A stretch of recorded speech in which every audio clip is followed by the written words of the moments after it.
Boa tarde, muito obrigado à presença dos jornalistas que aqui estão, cinegrafistas, fotógrafos, técnicos, os que estão presencialmente, mas também os que estão virtualmente acompanhando e trabalhando nesta coletiva.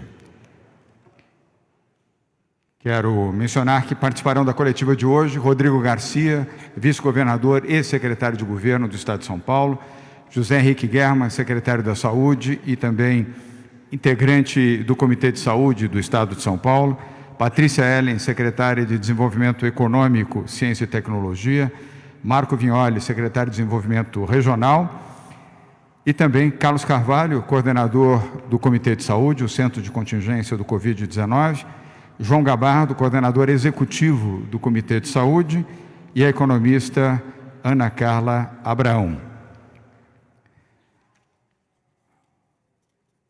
Quero agradecer também à TV Cultura pela transmissão direta e ao vivo aqui do Palácio dos Bandeirantes, nesta coletiva, hoje, dia 10 de junho. Da mesma maneira, a CNN, a Record News, a Globo News, a Rede Vida, a Rede Brasil, Rede Família, TV UOL, TV Jovem Pan, TV Rádio Capital, TV Band News, além das demais emissoras de rádio e televisão e os veículos de mídia impressa e digital que estão aqui conosco nesta tarde.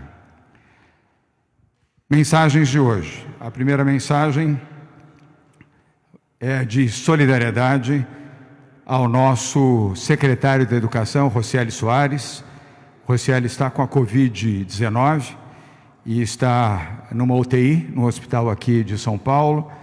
A nossa mensagem de solidariedade e apoio ao secretário Rocieli Soares e aos seus familiares. Nós temos certeza e convicção de que ele em breve estará de volta entre nós e que vai se recuperar da Covid-19. Ao Rocieli, que provavelmente terá notícia desta mensagem, falo aqui em nome de todos os secretários e secretárias do governo de São Paulo. Segunda mensagem. Muitas pessoas têm dito que a pandemia colocou todos na mesma tempestade, mas não necessariamente no mesmo barco. É uma imagem que nos faz refletir e trabalhar. De um lado, o governo de São Paulo tem o desafio de equipar o barco dos brasileiros de São Paulo e preparar a todos para enfrentar a tempestade com as suas variações de intensidade, e, por outro lado, também traçar a rota certa que vai nos permitir realizar a travessia com segurança e previsibilidade. O nosso desafio é estar um passo à frente da pandemia.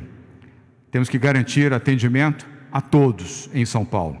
E São Paulo se preparou profissionalmente e tecnicamente para enfrentar a pandemia. O nosso desafio é sempre estar um passo à frente da pandemia. Dobramos o número de leitos de UTI do SUS em São Paulo em apenas 45 dias. Mais de 7.100 leitos disponibilizados para o atendimento a vítimas do coronavírus. Com a estrutura da rede privada, temos uma proporção de leitos de UTI maior do que a Itália, a França ou o Reino Unido. Comparado a outros lugares que estiveram no epicentro da pandemia, São Paulo realizou uma quarentena menos restritiva desde o início. E este trabalho feito em São Paulo, sob o comando do Comitê Médico, o Centro de Contingência do Covid-19, já salvamos em São Paulo 95 mil vidas. 95 mil pessoas tiveram suas vidas salvas pelo isolamento social e pelas ações feitas em São Paulo sob o comando do Comitê de Saúde, portanto, sob o comando da ciência e da medicina. Estamos salvando cerca de 40 vidas por hora e evitando a contaminação de 10 pessoas por minuto. O Plano São Paulo, que já anunciamos aqui, é um GPS que nos guia, orientado pela medicina,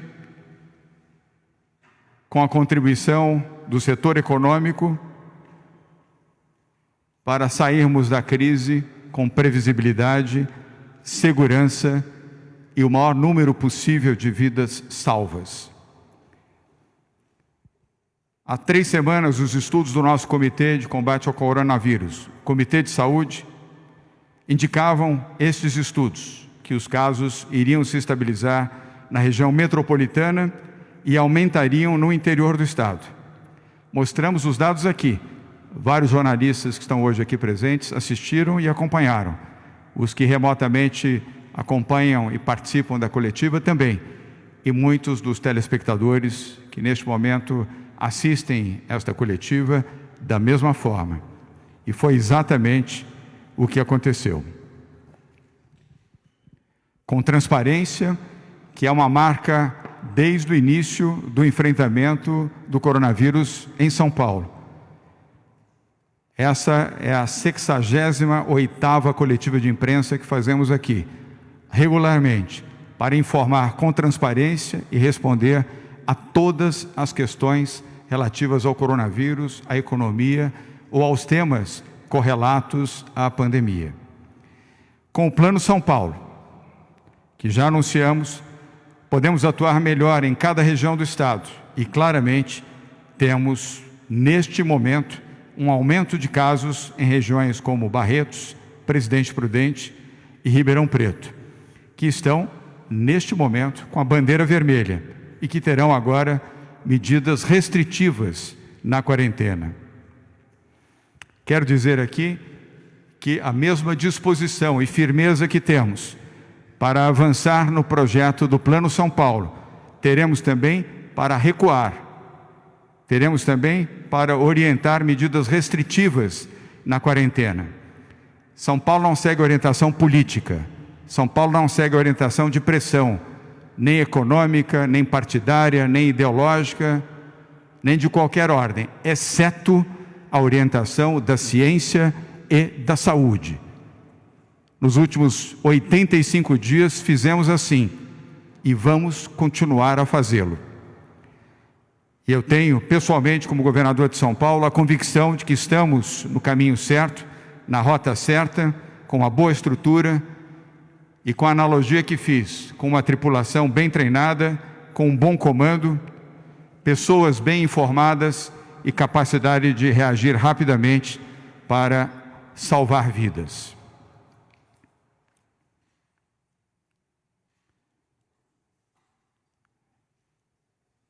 Nas informações, antes de falar da quarentena, pontos facultativos. Publicamos hoje um decreto que suspende os serviços públicos estaduais em todos os municípios. Amanhã, quinta-feira, feriado de Corpus Christi. E decretamos ponto facultativo nesta sexta-feira, dia 12 de junho. Fizemos isso para que os municípios que anteciparam este feriado municipal possam agora nos acompanhar, a exemplo do que vai fazer a capital de São Paulo. O objetivo é um só: manter o isolamento social. Serviços essenciais, serviços de saúde, segurança pública e outros classificados como essenciais funcionarão normalmente. Estamos restringindo os serviços públicos para as pessoas que, podendo ficar em casa, ficarão a partir deste decreto. E antes de falar da nova quarentena, quero aqui transmitir uma mensagem com a minha voz, com a minha imagem, presencialmente, para a deputada federal Carla Zambelli, deputada federal eleita pelo Estado de São Paulo. A deputada Carla Zambelli prefere cumprir o papel de mãe de Ná, ao invés de cumprir o seu papel de parlamentar. Ela trata a Polícia Federal como polícia privada. A deputada Zambelli não tem cargo e nem mandato na Polícia Federal, muito menos para ser porta-voz da polícia ou antecipar atos. Em qualquer lugar, seja em São Paulo ou qualquer outra parte do Brasil. E se ela estiver exercendo ilegalmente essa função, estamos falando de uma polícia política. Quero registrar mais uma vez, deputada Carla Zambelli, e a todos que precisam ouvir essa mensagem. São Paulo tem todas as suas ações fiscalizadas pelos órgãos fiscalizadores e que tem competência para realizar fiscalização das contas públicas.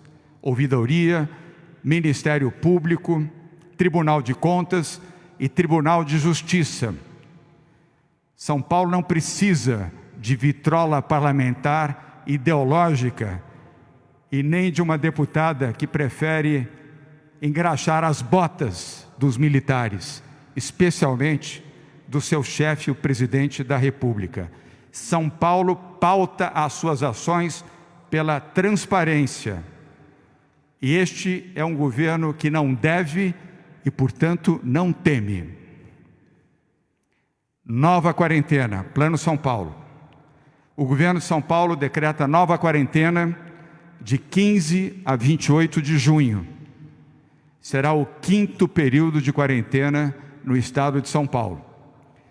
Esta nova quarentena será denominada quarentena heterogênea, onde será aplicado o Plano São Paulo. Será uma retomada consciente da economia, por fases e por regiões, conforme prevê o Plano São Paulo. Com cuidado, com segurança e dentro dos limites determinados pela ciência e pela medicina. E desta orientação nós não nos afastaremos.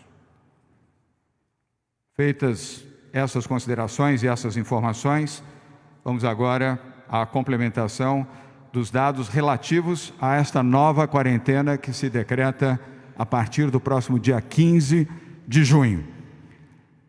E para essas informações, começamos com a secretária de Desenvolvimento Econômico, Ciência e Tecnologia, Patrícia Ellen. Muito obrigada, governador. Eu vou dividir a apresentação hoje com o secretário Marco Vignoli, então a gente vai se intercalar aqui um pouquinho.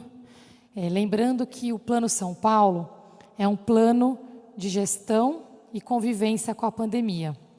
Por isso ele está preparado, como o governador mencionou, para ter gatilhos, tanto para melhoria de medidas restritivas, mas também para endurecimento de medidas restritivas.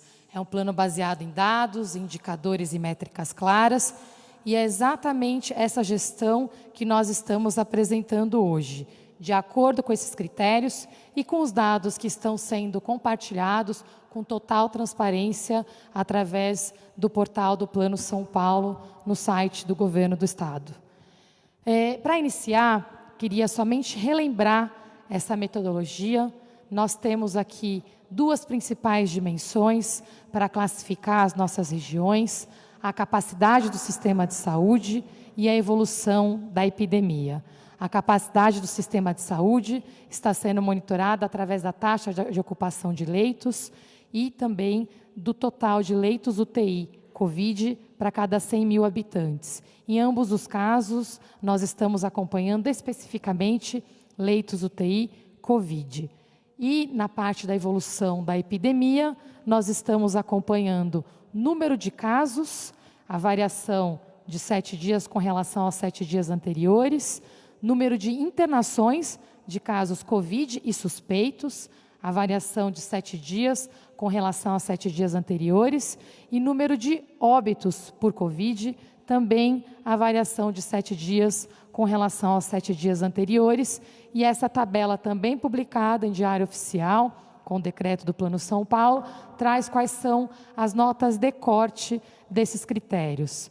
Nós, nessa nova calibragem, percebemos que ele tem funcionado bastante bem, sobretudo para calibrar as fases de alerta máximo, que é a fase vermelha, onde a indicação é a manutenção da quarentena atual completa, sem abertura adicional de atividades. Na fase 2, que é de controle, nós passamos a uma retomada gradual, muito consciente, porque é uma fase de controle, como o nome já diz, E a fase 3, que é de flexibilização, a gente já inicia um processo de abertura mais relevante de setores, e por aí sucessivamente com a fase verde, que é a abertura parcial, e por fim a fase azul, que não está aqui, que é o normal controlado, onde todos os setores voltam a operar, mas com a aplicação de protocolos rígidos. Nos próximos dias nós vamos engajar aqui algumas discussões importantes de recalibragens que estão sendo feitas e discutidas diariamente com o Centro de Contingência e também consideração de outros indicadores para a melhoria constante desse trabalho. Na próxima página, relembrar que esse trabalho nos trouxe até aqui. Essa foi a primeira atualização apresentada no dia 27 de maio, e essa é a regionalização que está vigente até essa sexta-feira, e a partir de segunda teremos a nova regionalização. Na próxima página, nós temos primeiro uma reflexão geral sobre o Estado, que é muito importante. Com todo o esforço que foi feito nas últimas semanas, nós tivemos uma melhora significativa dos indicadores-chave na média geral do Estado. Com relação à taxa de ocupação de leitos, nós tivemos uma melhora, e a taxa média foi de 72,6% para 69,1%. Mais de 3 pontos percentuais de melhoria na taxa de ocupação na última semana, por um trabalho que foi feito tanto de contenção da pandemia, quanto com a adição de novos leitos de UTI. E vemos também que o número de leitos melhorou muito, de 15,4 para 18,1 leitos a cada 100 mil habitantes, com a chegada dos respiradores também, que foi fundamental nesse processo. Na evolução da epidemia, também temos notícias muito importantes, positivas, com relação ao número de casos. Na última semana houve uma estabilização e uma pequena redução com relação à semana anterior, de menos 1%. As internações estáveis, com um pequeno aumento de 7%, e óbitos, uma estabilização com uma pequena redução também de 3%. Falando um pouco do impacto disso regionalizado, porque a gente viu que o impacto ele varia, né, e é por isso que a quarentena ela é regionalizada, ela é heterogênea, como disse o governador. Isso fica muito claro na próxima página, quando falamos em especial da região metropolitana, Baixada Santista e Vale do Ribeira. Como já era de se esperar, porque a capital entrou primeiro na pandemia e começou a sair primeiro, houve uma melhora na região metropolitana como um todo, na Baixada Santista e Vale do Ribeira, e todos eles juntos agora é uma região que passa para a fase de controle, ou seja, a fase laranja, onde está autorizado o início da retomada gradual, principalmente de comércio e serviços, com limitação de capacidade de atendimento, de horário de funcionamento e a exigência de aplicação de protocolos de higiene e distanciamento. Lembrando aqui que é controle, isolamento social é chave nesse processo. Esse cenário só se garante com a cooperação da população e a liderança também dos prefeitos nessa parceria com o governo do Estado. Eu vou fazer uma pausa para comentários do secretário Marco Vignoli e já passo para o restante do Estado. Muito bem. Bom, esse quadro representa a migração de 26% da população do Estado, 11,4 milhões de pessoas, saindo da fase vermelha e vindo para a fase de controle, a fase laranja, né? Nós estamos com isso em uma retração da epidemia na Baixada Santista e no Vale do Ribeira, ou seja, através do isolamento social, através das práticas de utilização de máscaras, a epidemia desacelerou, tanto em número de casos, em número de óbitos e em número de internações na Baixada Santista e no Vale do Ribeira. E aqui na região metropolitana de São Paulo, um grande avanço pela construção de uma capacidade hospitalar que desse a segurança para que eles também possam fazer essa retomada consciente. Nós aumentamos em 15 dias 40% da capacidade hospitalar da região metropolitana. Em todas as sub-regiões nós conseguimos fazer esse avanço, o que significaram em 304 novos leitos de UTI na região metropolitana de São Paulo, significando essa capacidade hospitalar fortalecida e com uma ocupação abaixo de 80% nesse território. Registrando aí também que dentro desse modelo implementado, nós conseguimos fazer com que a região metropolitana, a Baixada Santista e o Vale do Ribeira tenham como um todo uma capacidade hospitalar forte, uma vez que também enviamos respiradores à Baixada e também para o Vale do Ribeira. Eu devolvo aqui para a Patrícia. Muito obrigada, Vignoli. Agora, então, aqui a mensagem para a região metropolitana, Baixada Santista e Vale do Ribeira, é essa perspectiva de melhora que precisa ser mantida com o trabalho consciente de retomada gradual e manutenção do isolamento da população.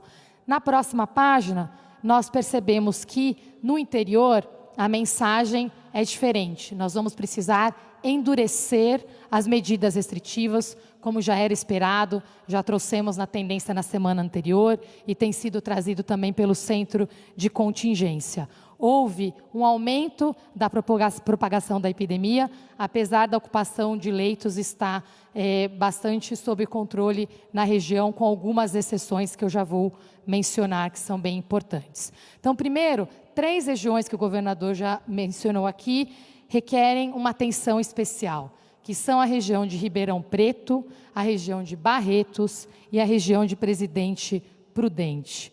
A região de Ribeirão Preto teve um crescimento de casos, principalmente no que diz respeito a internações de casos Covid suspeitos e também de óbitos. Nessa última semana, o crescimento acima da semana anterior de internações foi de 51%, e a variação de óbitos acima da semana anterior foi de 100% na região de Ribeirão Preto.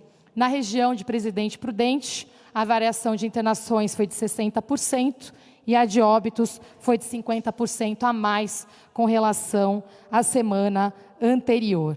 E para finalizar, a região de Barretos teve um crescimento de internações de 93% acima da semana anterior e de 100% em óbitos. Então, o interior requer uma atenção para a região como um todo, para a maioria das DRS, das Diretorias Regionais de Saúde dessa região. A recomendação é a manutenção da fase laranja de controle, mas também nessas 3 regiões mencionadas, a recomendação é de aumento da restrição, de endurecimento das medidas restritivas devido ao momento de atenção que estamos vivendo. Vale lembrar que essa é uma medida cuidadosa do Estado, porque nessas regiões nós temos leitos, continuamos investindo em leitos e a capacidade de atendimento continua sob controle, e eu já vou comentar em detalhes como tem sido feito o trabalho do Estado aqui para garantir essa capacidade de atendimento, para que ninguém fique sem essa atenção tão necessária com a pandemia. Secretário Vignoli.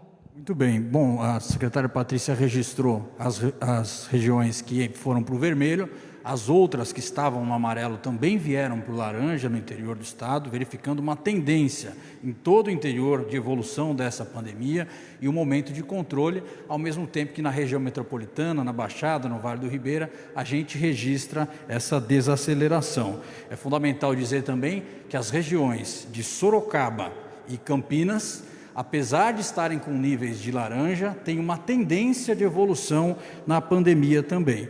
Nós tivemos aí um crescimento do número de casos, de internações nessas regiões.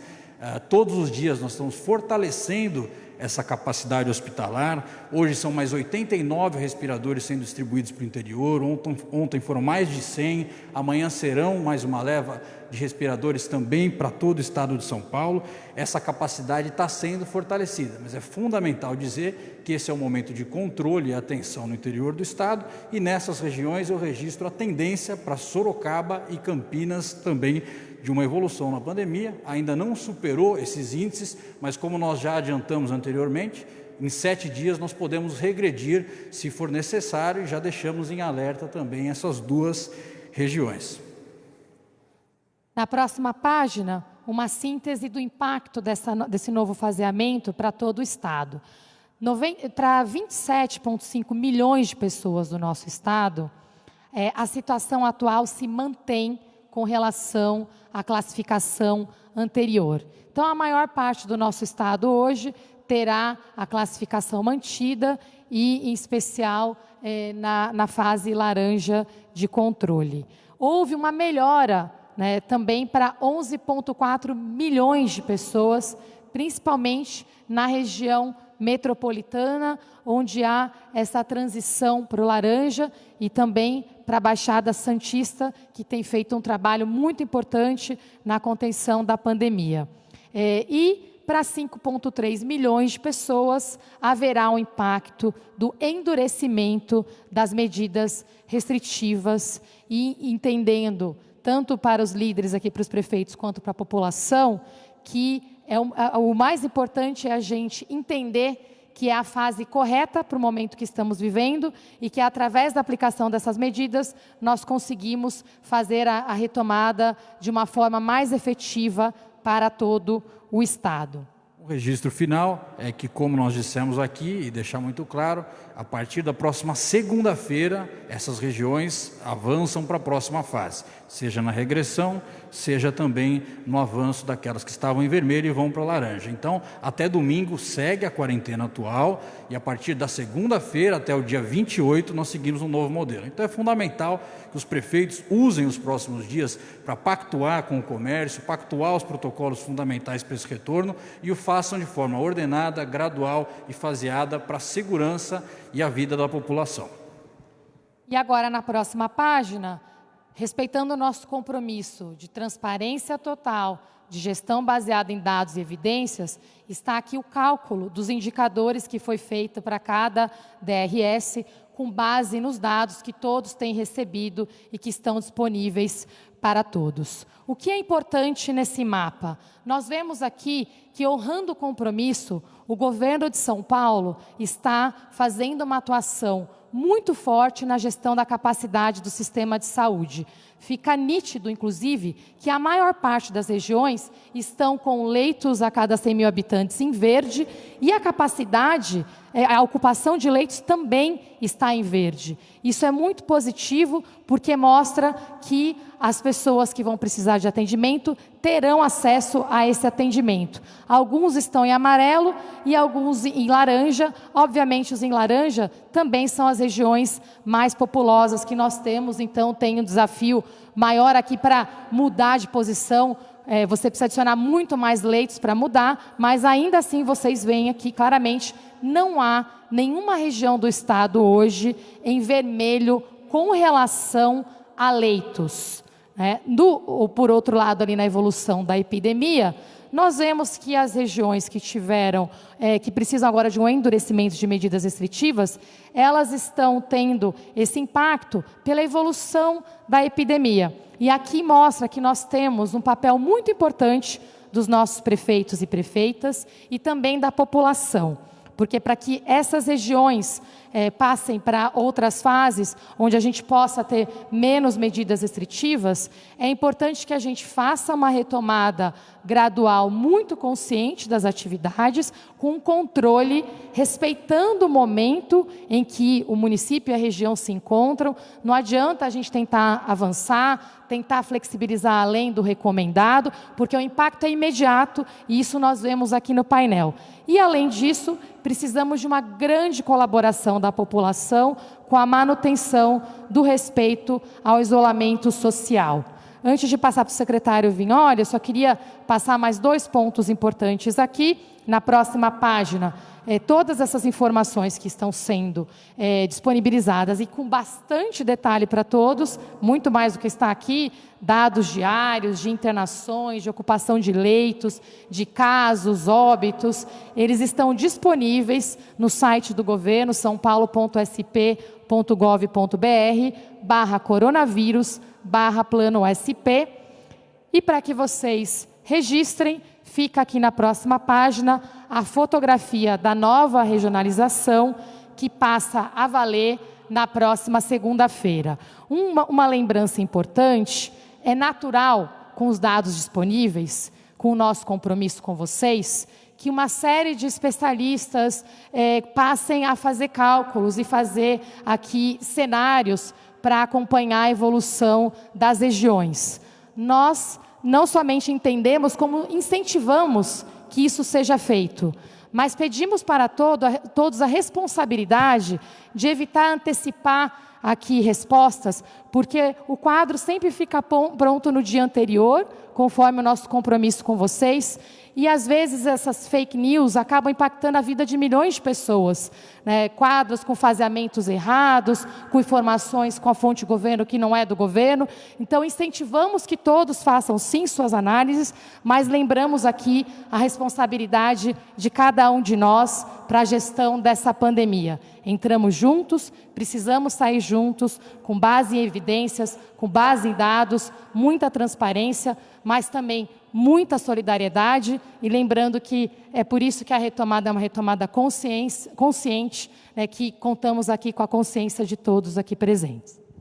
Muito bem, só para finalizar, agora com a transparência de ter esse dashboard diário com as informações todos os dias, a atualização semanal não vai mais acontecer, ela é diária e todos podem acessar através do nosso portal. Como a gente pode ver, a Baixada Santista, por exemplo, tem todos os índices melhores do que estavam antes, e agora tem também somente a taxa de ocupação que mantém ela no laranja. A gente vai poder aferir essa tendência de melhora diariamente através do nosso portal, dando transparência à evolução desse processo, que vai se dar em parceria com os gestores locais para uma implementação gradual, faseada e segura para a população. Obrigado, Marco Vignoli. Obrigado, Patrícia Ellen. Hoje a nossa coletiva, quero lembrar, ela vai até às 14 horas, é um assunto com muita densidade e muita informação. Aliás, transparência se faz assim, com qualidade, com dedicação, com informação, sem pressa, sem esconder, sem ludibriar, sem mentir. Vamos agora ouvir Ana Carla Abrão. Ana Carla é a coordenadora do Conselho Econômico, Conselho Voluntário, do qual ela é a coordenadora, e integram este conselho, além da própria Ana Carla Abrão, os economistas Pércio Arida, Alexandre Schwartzman e Eduardo Haddad. E o trabalho destes conselheiros, destes economistas, ao lado do Comitê de Saúde, foram trabalhos fundamentais para a elaboração, ao lado da equipe do governo de São Paulo, do denominado Plano São Paulo. Ana Carla. Obrigada, governador. Uma boa tarde a todos os presentes e todos que nos assistem e nos ouvem. Eu vou fazer aqui algumas considerações sobre o plano, que eu acho que nesse momento é importante destacar. Lembrando que o plano foi anunciado e, a partir daí, nós estamos justamente nesse esforço de comunicação para que todos entendam a forma como o plano foi elaborado, os conceitos que estão por trás desse plano. Mas, basicamente, é importante que a gente tenha muito claro alguns dos pilares desse plano e, principalmente, por que ele é elaborado em fases. Existem 3 conceitos aí muito importantes que levam a essa estruturação por fases. Em primeiro lugar, o gradualismo. Mais uma vez, nós aqui estamos falando de uma retomada consciente, de uma modulação da quarentena. Não estamos falando aqui de uma reabertura ampla e restrita. Ao contrário, estamos falando aqui de uma gestão da quarentena que se faz por fases, inclusive fases que avançam e fases que recuam do ponto de vista do isolamento, como já foi mostrado aqui pelos secretários Vignoli e Patrícia Ellen, e que aqui temos nessa atualização clareza em relação a isso. Segundo ponto fundamental do plano, transparência. Os indicadores são objetivos, os indicadores são claros e eles estão aí sujeitos ao escrutínio de toda a sociedade que vai ter que terá acesso a essas informações e poderá, portanto, avaliar todas essas tendências que intuitivamente a gente já tinha em mente e que elas vêm se confirmando com base nesses indicadores. A questão, inclusive, do avanço da epidemia pelo interior é algo que os indicadores mostram e, claramente, isso se reflete nessa evolução que era esperada e que, acima de tudo, tem que ser controlada, que tem que ser faseada. O terceiro conceito é o dinamismo. Afinal de contas, o plano é um plano de gestão e ele tem que responder àquilo que os indicadores estão mostrando. E é isso que a gente espera que aconteça, tendo em vista que alguns indicadores vão melhorar, outros indicadores estão piorando, e o importante é termos clareza de que as respostas adequadas estão sendo tomadas, como no caso de hoje. Como no caso, por exemplo, eventualmente, das duas regiões que estamos colocando em alerta, como Sorocaba e Campinas, porque nós temos que monitorar. O importante é justamente o exercício pelo governo do Estado da sua responsabilidade de acionar as fases de forma adequada, porque é isso que vai garantir a orientação principal do governo do Estado, que é responder e garantir a segurança, a capacidade de atendimento e pouparmos vidas no meio dessa pandemia. Bom, tem um outro aspecto que não está dito, mas que ele é muito importante, que é a pactuação com a sociedade. Como o governador colocou aqui, esse é um plano elaborado a muitas mãos, mas, acima de tudo, ele contém aqui todos os diálogos, todas as discussões, todas as contribuições que vieram da sociedade civil, vieram dos setores privados, dos setores econômicos e, portanto, o que nós precisamos é justamente que a sociedade abrace esse plano e pactue e obedeça e esteja aderente a todos os protocolos de saúde, porque, afinal de contas, seremos todos nós em conjunto que vamos garantir que o plano avance na direção do que todos nós buscamos, que é a retomada da economia, que é a retomada do emprego e do crescimento. Então, essa pactuação com a sociedade, essa pactuação e o entendimento por parte da população e dos diversos setores que agora começam a ser flexibilizados é fundamental, porque é isso que garantirá a nossa evolução nessa direção. Finalmente, é importante lembrar, e eu sempre coloco esse tema, a relevância da testagem. O governo do Estado lança aqui e já vem intensificando todos os esforços de testagem, e é importante que também esse aspecto seja abraçado pelo setor privado para que a gente garanta o monitoramento. Ou seja, os 5 pilares estão refletidos em toda a estrutura do plano, que é justamente ser capaz de classificar as diversas faixas de risco e responder aos indicadores da forma como eles evoluem, a regionalização, e aqui fica claro que a heterogeneidade, a opção pela visão regional é fundamental para que a gente garanta essa resposta adequada, a compatibilização da economia com a prioridade da saúde, que é a visão setorial, os protocolos e a testagem. Esses 5 pilares é que vão determinar a nossa capacidade de gerir de forma cada vez mais eficaz, mais eficiente, todo o processo da pandemia. Então, eu finalizo aqui dizendo que, mais uma vez, o governo do Estado de São Paulo, ele traz como exemplo um trabalho técnico, sério, científico e, acima de tudo, muito transparente. E eu não tenho dúvidas que isso é que faz a diferença nos resultados que o governo do Estado de São Paulo, na verdade, o Estado de São Paulo como um todo, já colheu, poupando tantas vidas, garantindo o atendimento da população do Estado, e certamente vai garantir que nós consigamos navegar essa outra etapa, que é a etapa de gestão da epidemia, de uma forma igualmente eficaz e com igual sucesso. Então, muito obrigada, governador. É uma honra poder participar desse processo, contribuir juntamente com os meus colegas de conselho e, claro, com toda a sociedade, com todo o governo do Estado nesse projeto. Ana Carla, muito obrigado. Obrigado a você, obrigado ao Pércio Arida, Alexandre Schwartzman e Eduardo Haddad pelo trabalho, pelo esforço, pela dedicação. Trabalho este que continua e segue ao longo das próximas semanas. Vamos agora para a saúde, os dados de hoje, com José Henrique Germa, secretário da Saúde do Estado de São Paulo. Na sequência, vamos ouvir o Dr. Carlos Carvalho e o Dr. João Gabado. Germa. Muito obrigado, governador. Boa tarde a todos. Os dados de Brasil de ontem são 739.500 503 casos confirmados e 38.406 óbitos. No estado de São Paulo, dados de hoje, nós temos 156.316 casos confirmados e 9.862 óbitos, o que dá mais ou menos 6% dos casos, né? Tivemos de ontem para hoje um aumento de aproximadamente 3,7% do número de óbitos, né?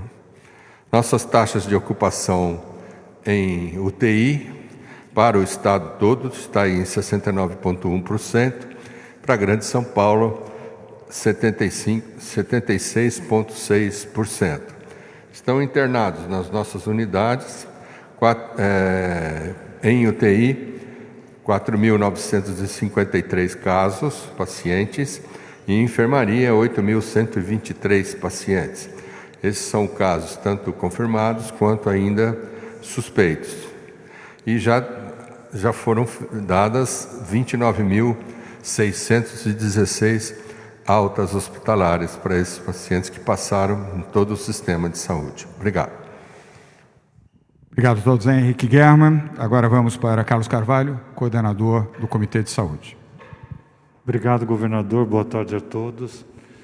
Só queria confirmar e deixar claro para vocês e para todos que nos estão assistindo, que essas evoluções desses números de casos, das internações e dos óbitos, elas foram no passado, algumas semanas atrás, foram alvos de estudo e de modelos por uma série de pesquisadores do nosso centro de contingência. Então, baseado nos resultados das semanas anteriores, são feitos modelos matemáticos de previsão do número de casos, do número de internação, do número de óbitos. E esses números que estamos observando hoje estão dentro do que foi previsto por esses modelos matemáticos de semanas atrás. Principalmente, temos utilizado o modelo que foi desenvolvido pelo professor Eduardo Marsad, junto com o grupo do Instituto Butantan, mas ainda outros pesquisadores do centro, como o Júlio Croda, têm contribuído para a geração desses modelos. E os números que nós estamos vendo estão dentro do que nós esperávamos. Então, essa elevação que nós observamos todos os dias é uma elevação pequena e ela está dentro do esperado, e acreditamos que estamos conseguindo ter aqui em São Paulo, ter aqui no Brasil, o mesmo resultado que foi observado na China, que foi observado na Itália, na França, no Reino Unido, nos Estados Unidos e outros países.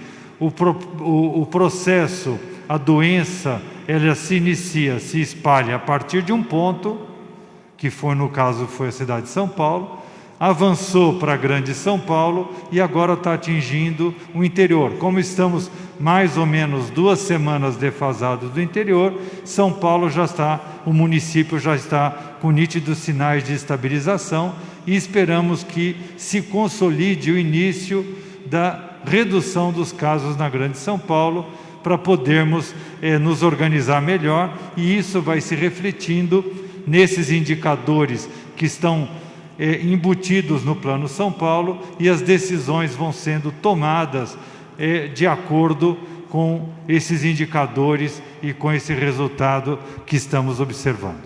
Muito obrigado. Obrigado, Carlos Carvalho. Vamos agora ao Dr. João Gabardo, coordenador executivo do Comitê de Saúde. Boa tarde, governador. Eu pediria para que colocasse o slide do status dos indicadores, por favor.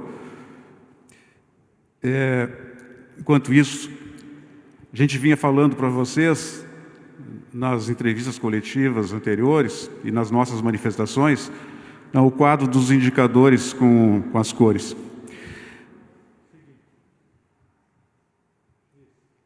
Isso aí. Que o plano de São Paulo não era um plano de flexibilização. e sim um plano que, analisando os diversos cenários epidemiológicos das regiões, teria orientações adequadas, correspondentes àquela situação epidemiológica. Muito na linha da manifestação ontem do ministro da Saúde, numa recomendação para o resto do país que as diferenças regionais, as diferenças estaduais sejam consideradas e que nós tenhamos planos, orientações distintas, de acordo com a situação epidemiológica de cada estado e dentro dos estados, em cada região, que é o que nós estamos fazendo aqui em São Paulo. Eu queria mostrar para vocês aquela linha que fala da variação do número de casos, que ela está quase que na sua maioria amarela e tem uns poucos já verdes, nem um laranja e nem um vermelho. Isto, nós encontramos esses cálculos mostrando de uma forma até bem confortável que mesmo com a ampliação do número de testes, não houve uma ampliação do número de casos. E o que significa nós estarmos bem nessa questão da identificação de novos casos? Dentro de 2 semanas, isso vai se manifestar na próxima coluna, aquela coluna que fala na variação de internação hospitalar. Porque quando se diminui o diagnóstico de pessoas com coronavírus, nas próximas semanas, reduz a pressão, reduz a necessidade de internação hospitalar. E isso, dentro de mais 2 semanas, se reflete na terceira coluna, que é a variação de óbitos. Porque quanto menos casos, menos internação e, logo adiante, menos óbitos. Então, nos deixa bastante confortável a visualização dessas informações, e isso de uma forma bem transparente mostra qual que é e como é que nós vamos trabalhar com esses vários cenários e quais são as orientações que cada um deve ter. Obrigado. Obrigado, doutor João Gabardo. Queria destacar um aspecto importante sobre a orientação do Comitê de Saúde, o aumento intensivo de testagem aqui no estado de São Paulo. Isso, obviamente, nos traz um número maior de pessoas infectadas, mas nos traz um quadro de realidade da situação e de como estabelecer o seu enfrentamento. Feitas essas manifestações, vamos agora às perguntas. 13h16. Começamos com a TV Record, com você, Daniela Salerno. Boa tarde. Sua pergunta, por favor. Boa tarde a todos. A capital tinha uma expectativa de já mudar para a fase amarela. E vendo os índices aqui mostrados no painel, a gente vê que dos 5 critérios, 1 está laranja, que é a capacidade de leitos, outros 2 estão verdes, outros 2 estão amarelo. E justamente a capacidade de leito em 78% no município não bate com o dado que a prefeitura passa para a gente diariamente, que gira em torno ali de uma ocupação de leitos em 65%.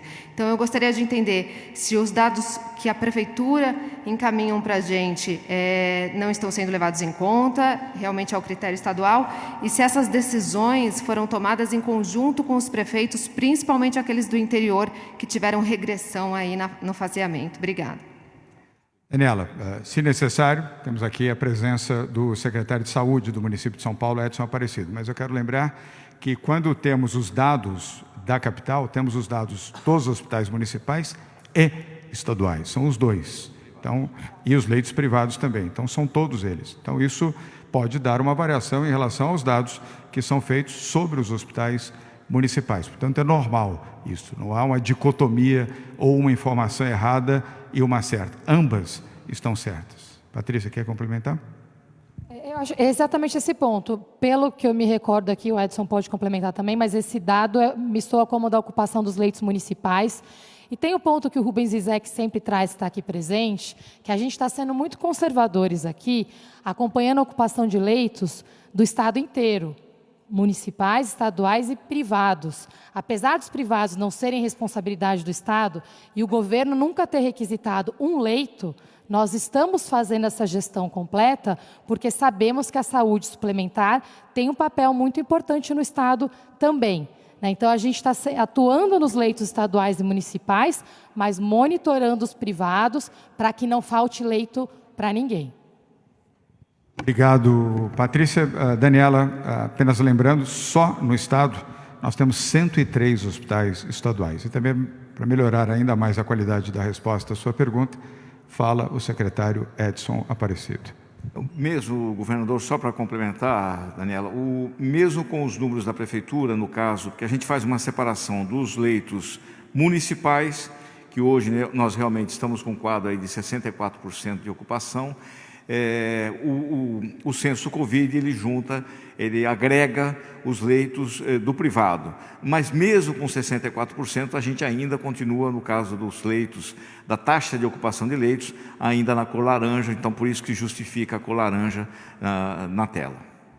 Boa complementação do secretário municipal de saúde da capital de São Paulo, Edson Aparecido. Daniela, para complementar ainda melhor e de forma clara a sua última parte da pergunta relativa ao interior, responde o secretário Marco Vignoli.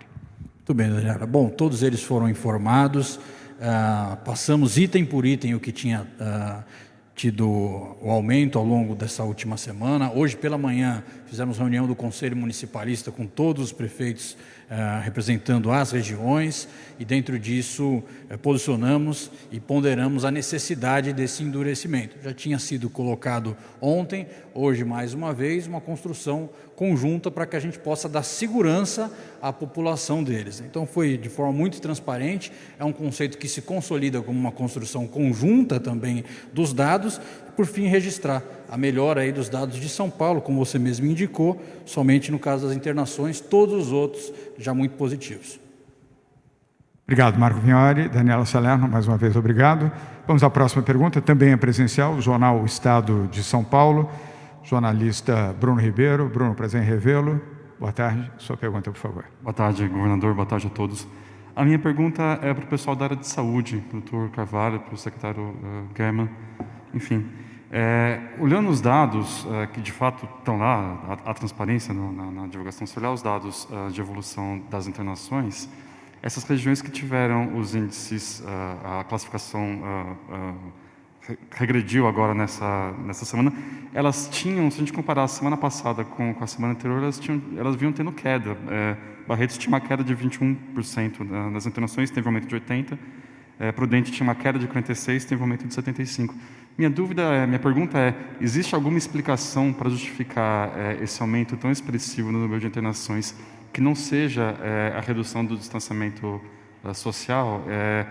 E se não há outra explicação, por que a gente agora vê, por exemplo, a região de Guarulhos, que tem um aumento de 14% ainda nas internações, voltar para avançar, melhor dizendo, para uma fase mais branda? Por que isso está acontecendo na visão da saúde? É isso.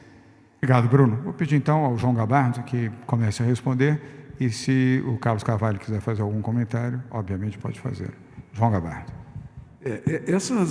Essas diferenças na evolução, na transmissibilidade da doença, elas nem sempre são previsíveis, né? É claro que elas estão diretamente relacionadas à questão do distanciamento social. Quanto maior for o distanciamento social, menor a possibilidade da transmissão. Isso é inequívoco.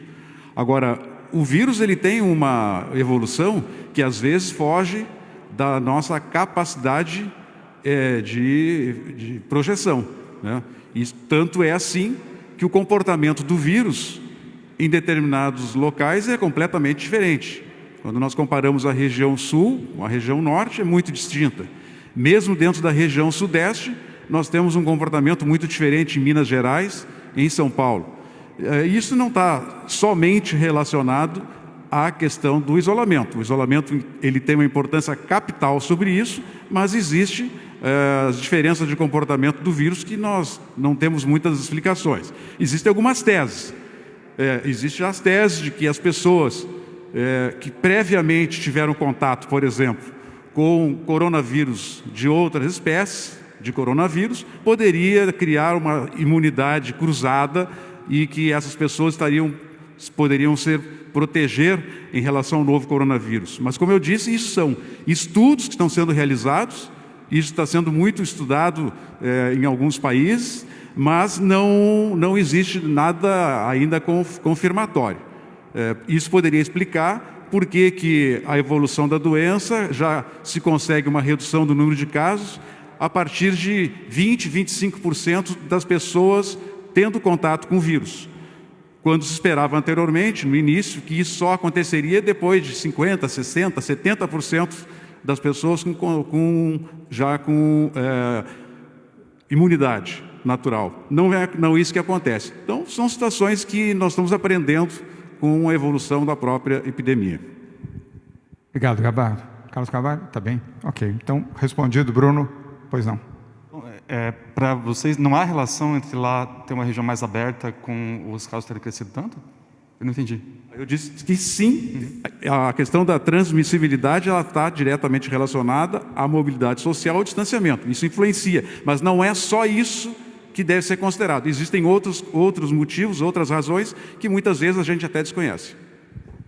Foi logo no início da resposta, por isso que talvez você não tenha atentado. Obrigado, Bruno. Vamos agora à TV Cultura, que está transmitindo direto aqui ao vivo do Palácio dos Bandeirantes, para todo o estado de São Paulo, com a jornalista Maria Manso. Maria, boa tarde. Sua pergunta, por favor. Boa tarde a todos. Para o pessoal da saúde, eu queria compartilhar uma preocupação minha. As imagens hoje do retorno das lojas de rua na cidade de São Paulo mostram imagens de aglomeração na porta das lojas, com filas para entrar, e as pessoas numa sede de sair e as compras, se isso preocupa a equipe da saúde, especificamente aqui na cidade de São Paulo, pelo tamanho do comércio. E para o senhor governador, agora há pouco, uma eleitora do presidente Jair Bolsonaro, se dizendo arrependida de ter votado nele, reclamou da gestão dele na crise da pandemia, e ele disse que ela tinha que voltar para casa e pegar explicações com o governador dela, que seria o senhor, porque ela é funcionária da Câmara de São Paulo. Bem, vamos começar com a primeira, e eu vou pedir mais uma vez ao Edson Aparecido para que possa responder. Você se referiu especificamente à saúde na capital de São Paulo. O Edson capturou a pergunta da Maria Manso e tem o microfone para ele. E, na sequência, a segunda pergunta, logicamente. Edson. Bom, os índices na cidade de São Paulo hoje, tanto em relação ao número de casos, como também ao número de internações, ele tem, sobretudo em internações, tem uma queda bastante importante nesses últimos 12 dias.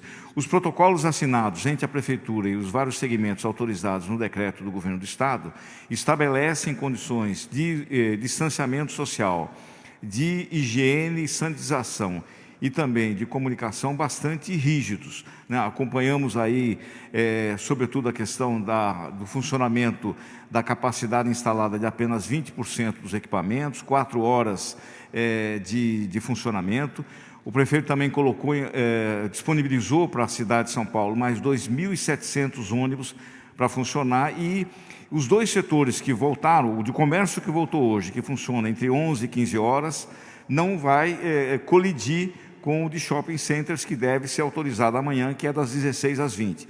Então, todo o cuidado está sendo tomado na assinatura dos protocolos, e o prefeito já também colocou de maneira muito clara que qualquer reincidência dos números, seja de casos, seja de internações, nós vamos depois rediscutir. Então, o que vai nortear o funcionamento desses setores da economia vai ser exatamente o acompanhamento dos dados da saúde. Perfeito. Obrigado, Edson Aparecido. Maria, apenas dando uma pincelada adicional aqui à correta e completa manifestação do Edson Aparecido. Agora é um momento de boa gestão das cidades, não só da capital de São Paulo, como também das demais. Prefeitos e prefeitas devem agir corretamente e devem fazer a gestão diária e o acompanhamento diário do movimento nas suas cidades e também das ações de saúde, como está fazendo a capital de São Paulo. Em relação à eleitora, eu assisti sim, eu vi as imagens hoje pela manhã, naquela, nem pode se chamar de coletiva, enfim, naquele encontro na porta do Palácio do Alvorada. A minha resposta a esta eleitora, sim, a senhora está certa e, felizmente, a senhora vive em São Paulo, onde o governador e o governo adotam medidas corretas. E, felizmente, a senhora, como eu, também está arrependida do seu voto. Muito bem, vamos à próxima, que é Peterson Gobetti, da VTV, da Baixada Santista. Obrigado, Maria, pelas perguntas. Que está aqui presente. Peterson, obrigado mais uma vez. Sua pergunta, por favor. Obrigado, boa tarde, governador. Obrigado, boa tarde a todos. Em primeiro lugar, eu gostaria, se fosse possível, de uma explicação técnica, mesmo com a reclassificação especial da Baixada Santista para a fase laranja, por que não é possível já promover a flexibilização a partir já de amanhã? Já visto que muitos prefeitos, muitas cidades já lançaram seus próprios planos, né? Contando que amanhã já poderiam, então, colocar em prática essa flexibilização que, como foi visto aqui, só será possível na próxima segunda-feira. Já foi falado também, mas eu gostaria, se possível, alguém comentasse a respeito de Campinas, como é que está a situação lá e se há realmente o risco, se esse risco é grande, de na próxima análise do comitê, a região de Campinas retroceder para a fase vermelha. E por fim, governador, gostaria que o senhor avaliasse a questão das cidades que estão tendo condutas à revelia do Plano São Paulo. Nós temos lá na Baixada a cidade de São Vicente, que acabou liberando, antes mesmo da classificação oficial da fase laranja, temos já o Ministério Público entrando com ação, algumas cidades incluindo comércios que não estão previstos na fase laranja, como academias, salões de beleza. Como é que o senhor tem avaliado essa conduta de alguns municípios? Obrigado. Obrigado, Gobetti, Peterson Gobetti, mas conhecido como Gobetti. Vou começar pela sua última pergunta, depois vamos ao Vignoli, para responder tanto Baixada quanto Campinas. Em relação aos poucos prefeitos, vamos chamar assim, rebeldes, que tentam romper a orientação do Plano São Paulo e tentam relaxar aonde não devem, estão sendo barrados pela Justiça. O Ministério Público, em São Paulo, tem cumprido um papel excepcional, correto e rápido na adoção de medidas de proteção à vida, assim como o Tribunal de Justiça do Estado de São Paulo também. Ou seja, todos os prefeitos que tomaram a liberalidade, Gobetti, de abrir, tiveram que fechar por determinação do Ministério Público, ou os que ainda recorreram, perderam por decisão do Tribunal de Justiça do Estado de São Paulo. Portanto, é melhor que não façam, porque chega a ser vexatório um prefeito determinar a abertura, rompendo a orientação do governo do Estado, e em menos de 48 horas, ter que fechar, porque o Ministério Público determinou. E pior ainda, os que recorrem, e no recurso ainda perdem outra vez para o Tribunal de Justiça. É melhor seguir a nossa orientação, serem colaborativos, serem leais com a sua população, preservando vidas e seguindo a instrução correta da medicina e da saúde. Marco Vignoli. Muito bem. Bom, importante registrar a boa atuação da Baixada Santista em todos os momentos desse combate ao coronavírus, mas São Vicente como um ponto fora da curva em vários desses momentos, né? Não é a primeira vez que isso ocorre. A liminar foi dada, então se encerrou essa questão com São Vicente nesse momento. O que a gente pede para a segurança e para a saúde da população de São Vicente é que possa seguir a flexibilização de acordo com o risco inerente à região. É uma preocupação nossa, grande, e o registro que é um ponto fora da curva na boa gestão que os prefeitos da Baixada Santista têm feito ao longo desse processo. Os números estão aí, a evolução foi dada ao longo desse período. Nós registramos aqui desde o início a quarentena de 15 dias, né? Portanto, ela se finda no domingo, na segunda-feira começa o novo momento. Os prefeitos têm amanhã, depois, sábado, domingo, para editar os seus decretos, para poder preparar o seu comércio, mesmo que já tenham dialogado com esses protocolos. Esse período é essencial para que a gente volte de fase graduada, de forma cautelosa, né? De forma que a gente possa ter a segurança das pessoas estabelecida lá. E eu ressalto mais ainda, na Baixada Santista, devido a um feriado, devido à importância que tem aqui no estado de São Paulo, eu recomendo e reforço mais uma vez que possam fazer somente na segunda-feira essa retomada das atividades. No que tange a região de Campinas, eu reforço aqui mais uma vez o alerta dado da tendência de aumento do número de casos, né, 48% nesse período, 36% na variação de internações e 24% no número de óbitos. Os prefeitos já perceberam próprio prefeito Jonas Donizete foi cauteloso na retomada, jogou uma semana para frente. A região como um todo tem sido cautelosa. Então, registro aqui mais uma vez a atenção com a região de Campinas. A evolução da pandemia nesse momento dá uma acelerada, nós já indicamos a tendência. E, para isso, a gente pede aí que os gestores municipais continuem sendo responsáveis como eles estão sendo lá na região de Campinas. Obrigado, Marco Vignoli. Gobete, apenas para complementar, 3 registros de prefeitos, entre muitos, que têm tido conduta muito correta até aqui. O prefeito de Campinas, Jonas Donizete, o prefeito de Santos, Paulo Barbosa, e o prefeito de Ribeirão Preto, que teve, o Duarte Nogueira, que teve o discernimento, a consciência de compreender a situação mais difícil da sua região, que deu um passo atrás e ele compreendeu perfeitamente, está orientando a sua população e a sua comunidade empresarial também de forma correta. Ou seja, é perfeitamente possível seguir as regras de uma maneira equilibrada e com respeito à orientação da saúde. Só não quer seguir quem não deseja fazê-lo. E ao não desejar fazê-lo, enfrentará a justiça. Obrigado, Gobete. Vamos agora a Marcela Ibelli, Diário do Grande ABC. A Marcela está online. Ou temos o Xandu. Vamos com o Xandu, que já está aqui em tela. Xandu, você andou mais rápido, passou na frente da Marcela, já está em tela.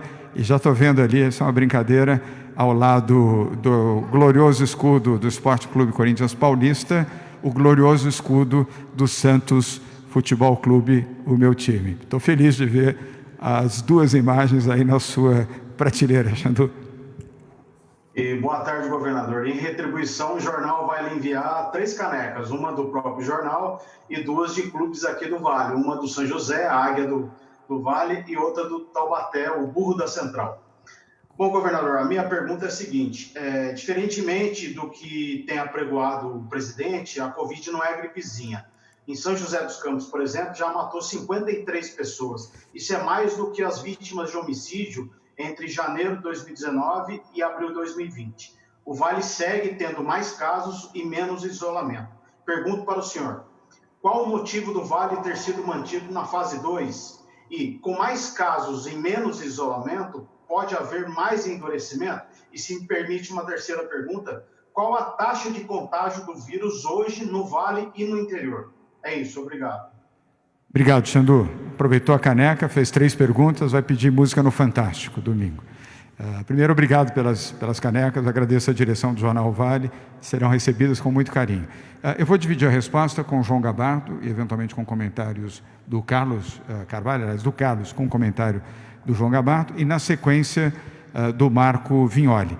E se a Patrícia já tiver os números de isolamento, poderá oferecer também. De fato, nós ainda não demos o número de isolamento de ontem na capital e no interior de São Paulo. Então, vamos ao Carlos Carvalho, seguida ao Marco Vignoli, e a Patrícia, se já tiver os números, informaremos também.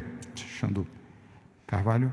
Bom, com relação às taxas regionais, eu não tenho esses números agora, isso é possível de ser obtido e, posteriormente, nós podemos apresentar a vocês a taxa específica da região de São José dos Campos. Mas, de qualquer maneira, o importante é que está sendo seguido os protocolos e cada região informa os seus dados e as secretarias dos municípios informam e, através do censo Covid, nós conseguimos fazer todo esse levantamento, inclusive vocês também têm acesso transparente a todas essas informações. E esses dados são alimentados diariamente, nós temos uma visão diária e a visão da evolução ao longo dos 7 dias. E com isso, num determinado momento, fechamos essa avaliação, geram-se os índices e, no caso, as decisões, se vai ficar no laranja ou vai sair do laranja, é tomada. A região específica aí de São José, acho que o Vignoli vai poder fazer um comentário mais específico aí da região, mas eu, sinceramente, não tenho essa informação. Obrigado, Carlos Carvalho. Antes de passar para o Vignoli, você mencionou na sua pergunta, eu anotei aqui, se o Estado descarta intensificar medidas mais duras de isolamento na região. Não, se houver necessidade, só não faremos isso por deliberação. Só adotaremos medidas ou recomendaremos a adoção de medidas mais duras se houver essa necessidade, a saúde comprovar esta necessidade. Como fizemos hoje, aliás, com Barretos, Ribeirão Preto, para citar 2 dos 3 exemplos aqui, anunciamos hoje. Isto é uma visão responsável e essa visão continuará nas próximas semanas. Agora vamos ao Vignoli para a complementação da pergunta do Xandu Alves, do jornal O Vale, lá de São José dos Campos. Muito bem, Xandu, muito boa tarde. Bom, os dados nos apontam que, quanto à capacidade hospitalar do Vale do Paraíba, 50% de ocupação de leitos e também 11,9 leitos por 100 mil habitantes, nós ainda estaremos na fase verde, no que tange a essa capacidade. E mesmo assim, hoje o governo do estado envia mais 40 respiradores para a região, o que vai fortalecer ainda mais essa capacidade. Na questão da evolução da pandemia, um olhar importante. Nós temos na evolução de novos casos uma fase amarela já, portanto, uma fase a mais do que estaria a região. Não é a questão de novos casos que nos preocupa, pelo contrário, mas a questão da variação de internações e da variação de óbitos que colocam a região no laranja. Nós temos um índice de 1,39 na variação de internações e nos indica a metodologia aqui do estado que entre 1 e 1,5 ela fica na fase laranja e a variação de óbitos em 1,35 nos indica que o critério do estado entre 1,2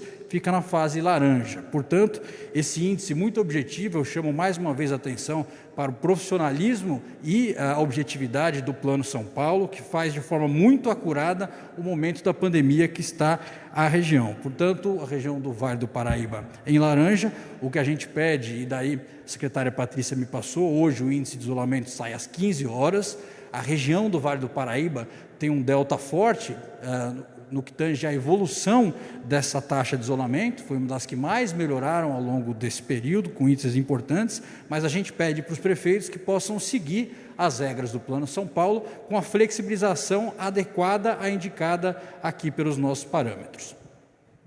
Obrigado, Marco Vignoli. Xandu, antes de passar, o Carlos Carvalho quer fazer um pequeno comentário. Apenas a Patrícia Ellen me disse agora que teremos os índices hoje às 15 horas. Então, a comunicação do governo de São Paulo disponibilizará no site os índices de isolamento hoje às 15 horas. Normalmente nós temos entre 13 e 14 horas, hoje com um pequeno atraso, mas nós forneceremos os dados às 15 horas.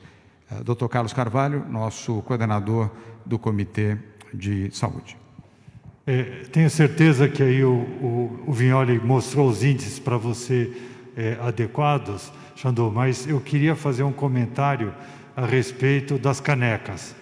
Eu fiquei muito feliz olhando as canecas na sua estante, principalmente porque a caneca do Timão é realmente maior do que a caneca do Santos. Isso representa talvez um pouco da importância dos clubes dentro do estado de São Paulo, e do Brasil e do mundo. Carlos Carvalho, Xandu, não posso deixar de comentar, evidentemente, não vou levar para casa esse comentário, né?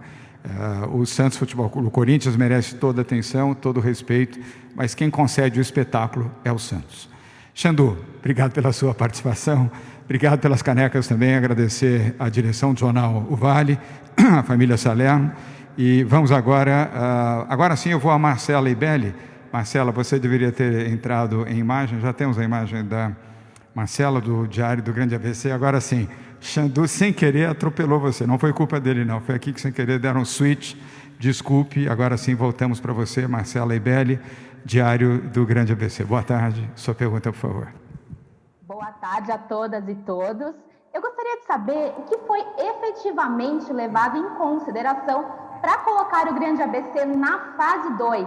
Vocês também poderiam fazer uma análise de como as 7 cidades aqui da região estão lidando com a pandemia? E mais uma perguntinha sobre Mauá e Diadema. Quando elas serão contempladas com mais leitos de UTI e também com respiradores, visto que os números nessas cidades são piores do que as vizinhas Santo André, São Bernardo e São Caetano? Muito obrigada. Obrigado, Marcela. Vou pedir ao Marco Vignoli, nosso secretário de Desenvolvimento Regional, para responder as duas perguntas. Se alguém aqui da bancada quiser complementar, é só pedir a palavra. Muito bem. Bom, registrar o grande esforço feito ao longo dos últimos dias para fortalecer a capacidade hospitalar, ou seja, mais leitos de UTI para a população do Grande ABC. Com isso, nós conseguimos chegar a 68% da ocupação de leitos no ABC. Esse número era superior a 86% na análise feita há 14 dias atrás e, portanto, superamos uma taxa de ocupação agora inferior aos 80%, o que leva a região para a fase laranja. O que nos preocupa ainda na região é a questão da variação de óbitos durante o período, e esse ainda é o que leva a região para a fase laranja como destaque negativo. Destaque positivo, esse fortalecimento no número de leitos. Sobre os leitos de Mauá e Diadema, nós fizemos também um grande trabalho em parceria com eles. Já chegaram 10 novos respiradores em Mauá, 10 novos irão. Em Diadema já enviamos também 20 respiradores, desses 20 leitos que nós estamos avançando lá. Avançamos em todo o ABC, todas as cidades, as 7 cidades do ABC receberam respiradores e tiveram a sua capacidade hospitalar fortalecida nesse período. Obrigado, Vignoli. Marcela, muito obrigado pela sua participação. Ela que é jornalista do Diário do Grande ABC. Vamos agora nós vamos tirar você de tela, isso, obrigado mais uma vez, Marcela. Vamos agora a duas últimas perguntas presenciais. A penúltima é do jornalista Marcelo Bacejo, da TV Gazeta. Marcelo, obrigado por estar conosco mais uma vez. E boa tarde, sua pergunta, por favor. Boa tarde a todos. Um dos principais índices que são usados para ser baseado o Plano São Paulo de retomada gradual da economia é a capacidade hospitalar. Hoje, São Paulo novamente registrou o recorde de óbitos em 24 horas e, embora a capacidade hospitalar seja muito importante, a Alemanha, por exemplo, na Europa, tinha uma das maiores capacidades hospitalares e ainda assim adotou lockdown. Esse movimento, esse possível movimento de abre e fecha, dependendo da piora dos índices, não preocupa em relação a uma retomada mais consistente, não trará mais danos para as empresas, para os comércios? E outra pergunta que eu tenho para o Dr. Carlos Carvalho é em relação aos cálculos que são usados pelo Centro de Contingência do Coronavírus. Todas as projeções vêm condizendo com a atual situação do Estado. Eu gostaria de saber quais são as projeções futuras através desses cálculos, se vocês já têm, se são projeções otimistas, como se dará a evolução da pandemia nas próximas semanas e meses. Obrigado. Estava aqui só, como são duas perguntas, estava consultando aqui, Marcelo. Então, a primeira pergunta eu vou pedir à Patrícia Ellen para responder e a segunda ao Dr. Carlos Carvalho. Então lá, Patrícia. Muito obrigada. Então, exatamente por isso o nosso modelo é bem conservador. Ele olha a capacidade do sistema e a evolução da pandemia. E sempre vale a pior das duas classificações, não é uma ponderação.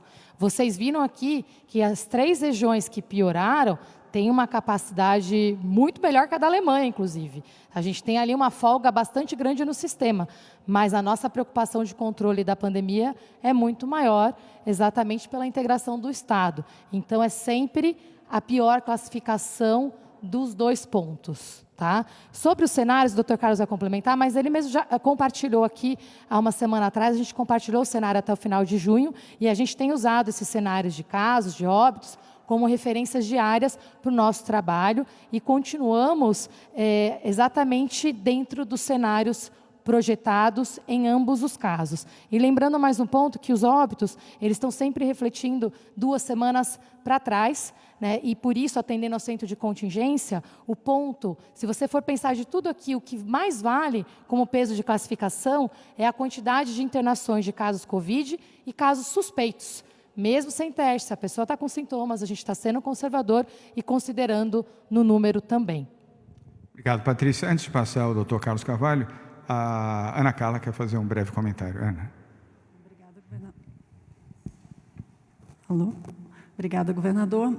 Queria fazer um comentário sobre a questão de abrir e fechar e o impacto disso sobre a atividade econômica. De fato, claro que assim, o ideal seria que nós avançássemos sempre numa única direção. Do ponto de vista da economia, esse seria o melhor dos cenários. Mas é importante que a gente entenda, primeiro, como eu falei aqui anteriormente, O plano é dinâmico e ele precisa ser dinâmico para que o governo do Estado responda à prioridade principal, que é a capacidade de atender a população e a capacidade de, claro, controlar a epidemia. Então, esse processo é algo que nós teremos que conviver com ele, e aí a importância da transparência, para permitir que cada município, cada setor acompanhe o processo, acompanhe as tendências, para que ela também, esse setor ou essa atividade econômica, possa se planejar nessa direção. Agora, lembrando que a adoção dos protocolos, o uso de máscaras, a testagem, são fatores que fazem com que a gente aumente a segurança e aumente, claro, as chances da gente avançar mais e reduza as chances da gente recuar do ponto de vista do isolamento. Então, transparência, esse dinamismo e capacidade de planejamento são fatores que estão por trás do plano e que têm justamente esse olhar econômico para a gente garantir essa segurança. Perfeito, Ana Carla. E eu complementaria, Marcelo, com comprometimento do setor privado a seguir as regras sanitárias e oferecer condições de distanciamento social, álcool gel, respeito pelos seus funcionários com fornecimento gratuito de máscaras, luvas quando necessário e também aos próprios clientes. Ou seja, é um trabalho conjunto. Quanto mais pessoas ajudarem, mais rapidamente venceremos. E agora, complementando, Dr. Carlos Carvalho. Então, Marcelo, o modelo matemático que temos acompanhado e que vem tendo um fitting da curva, uma distribuição da curva bastante em cima da realidade dos casos que têm ocorrido, obviamente ele tem uma variação. Então está projetado para no final, até o final de junho, dia 28 de junho, está projetado numa expectativa aí de uns 200 mil casos, variando de 190 mil a 265 mil, se a população do município e da região se mantiver com pelo menos 50% de isolamento social. E a perspectiva de óbitos, que talvez nós cheguemos no final do mês, se continuar nessa mesma proporção, na faixa de 20 mil óbitos ao final do mês, variando de 16 a 22 mil,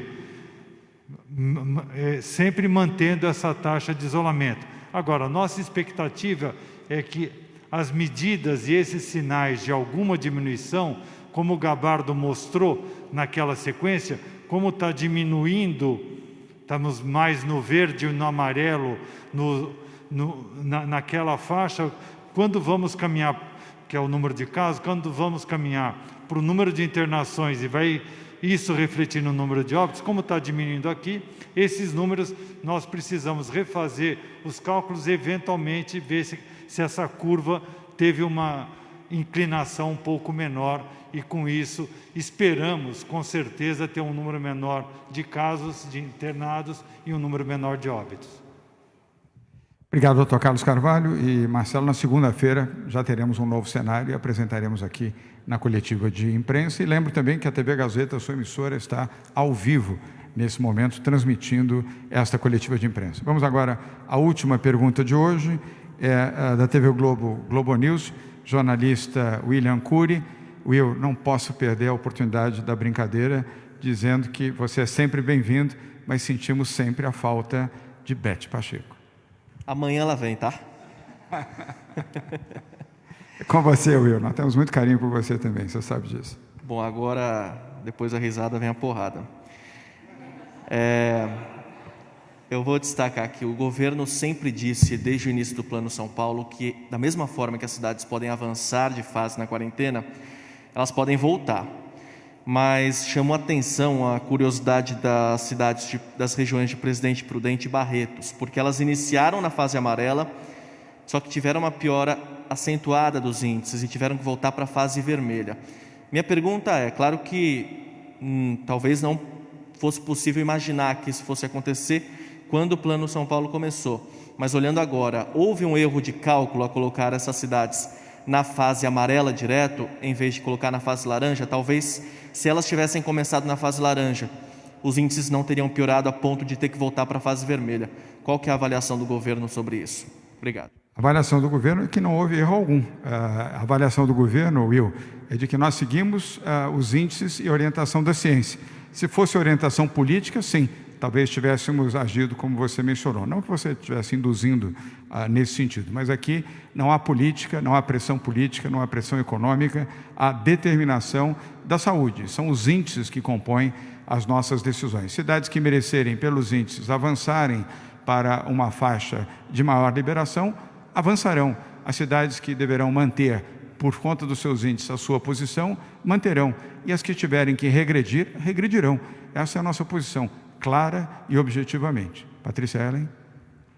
Eu acho que é isso, tanto que a progressão está sendo feita fase a fase, em alguns casos a gente retrocede 2 fases, exatamente para não correr o risco, né, de que a epidemia volte a se alastrar numa velocidade que não seja controlada, e acho que a gente já reforçou aqui algumas vezes, e é importante a compreensão de todos, que foi feito um trabalho com muito esforço nesses últimos 2 meses e meio de toda a população, né? Então, nós não podemos colocar esse esforço em risco, né? E exatamente por isso essa postura firme de controlar a pandemia em todas as regiões do Estado. Obrigado, Patrícia. Vignoli, quer fazer algum comentário? Só registrar que, bom, as decisões são todas feitas baseadas em dados, né? Então, na comparação feita anteriormente, elas estavam em uma fase, agora elas vêm para a fase vermelha, o que não impede delas evoluírem nesse período e daqui a 14 dias, na próxima avaliação, elas avançarem. Assim é o Plano São Paulo. Critério objetivo, decisão quando necessário, endurecimento ou flexibilização. E nesse modelo nós estamos agora com um percentual maior do que a gente tinha antes em flexibilidade, né? Nós registramos agora 6% da população do estado na fase vermelha, enquanto antes era 26%. Portanto, o acerto na decisão tomada pelo Centro de Contingência no Plano São Paulo. Obrigado. A informação dos índices ajuda a compreensão também. Obrigado, William Cury. Quero também mencionar que nós torcemos e trabalhamos para que todas as cidades tenham bons índices, de todas as regiões. É o nosso desejo, mas acima do desejo estão os dados da ciência, da medicina e da saúde. Volto a mencionar aqui, não temos decisões personalistas, individualistas, autoritárias ou populistas. Temos as decisões que são amparadas na saúde e na ciência e nos números que são fornecidos e, obviamente, checados, avaliados, e aí as decisões são tomadas. Lembro que amanhã teremos sim a coletiva aqui, às 12h30, da saúde, porém não teremos coletiva nesta sexta-feira. A coletiva de sexta será realizada na segunda-feira, mas amanhã às 12h30 a coletiva da saúde ocorrerá aqui normalmente. São 13h56. Muito obrigado a todos por terem participado, aos que estão assistindo em casa. Por favor, fiquem em casa, se tiverem que sair, usem máscaras e usem também álcool em gel. Obrigado, fiquem sob a proteção de Deus. Boa tarde.